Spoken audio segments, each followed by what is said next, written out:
താലികെട്ടിനൊരുങ്ങി അരവിന്ദും സ്നേഹയും വിവാഹമണ്ഡപത്തിൽ ഇരുന്നതിനു പിന്നാലെ നാദസ്വരമേളങ്ങൾ ഉയരുകയായിരുന്നു. തൊട്ടടുത്ത നിമിഷം തന്നെ മഞ്ഞച്ചരടിൽ കോർത്ത താലി അരവിന്ദിന്റെ കൈകളിലേക്ക് അച്ഛൻ ജി വേണുഗോപാൽ എടുത്തു നൽകി. ചിരിച്ചുകൊണ്ട് ആ താലി സ്വീകരിച്ച അരവിന്ദ് സ്നേഹയുടെ കഴുത്തിലേക്ക് താലിച്ചരട് വെച്ചപ്പോൾ പിന്നിൽ പനിനീർപ്പൂക്കളുടെ വർഷമായിരുന്നു.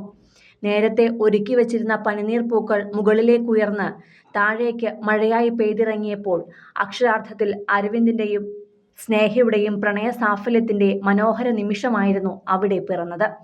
നേരത്തെ തന്നെ അരവിന്ദും വീട്ടുകാരും വധുവുമെല്ലാം വിവാഹവേദിയിലേക്ക് എത്തുന്നതിന്റെ ദൃശ്യങ്ങൾ സിനി ലൈഫിലൂടെ പുറത്തു വന്നിരുന്നു. തിത്തിത്താരോ തെയ്തോം എന്ന് തുടങ്ങുന്ന വള്ളപ്പാട്ട് പാടി ആലപ്പുഴയുടെയും കേരള തനിമയുടെയുമെല്ലാം മഹത്വം വിളിച്ചോതിയാണ് അരവിന്ദിനെയും വീട്ടുകാരെയും പെൺവീട്ടുകാർ സ്വീകരിച്ചത്. പിന്നാലെ അരളിപ്പൂക്കൾ വിതറിയ പരവതാനിയിലൂടെ അതീവ സുന്ദരിയും അത്യാഡംബര വധുവായും ഒരുങ്ങിയാണ് സ്നേഹയും വേദിയിലേക്കെത്തിയത്. ചുവന്ന പട്ടുസാരിയായിരുന്നു വധുവായി ഒരുങ്ങുവാൻ സ്നേഹ തെരഞ്ഞെടുത്തത്. അതിമനോഹരമായി തന്നെ ഡ്രേപ്പ് ചെയ്ത ആ സാരിക്കായി സ്നേഹ തെരഞ്ഞെടുത്തത് വജ്രാഭരണങ്ങളുമാണ്.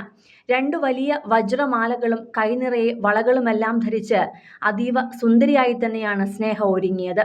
മുല്ലപ്പൂക്കളാൽ ഒരുക്കിയ പന്തലിൽ അരളിപ്പൂക്കളാൽ വിതറിയ പരവതാനിയിലൂടെ നടന്ന് സ്നേഹ വിവാഹ മണ്ഡപത്തിലേക്ക് എത്തിയത് ഒരു രാജകുമാരിയെ കണക്ക് തന്നെയാണ്.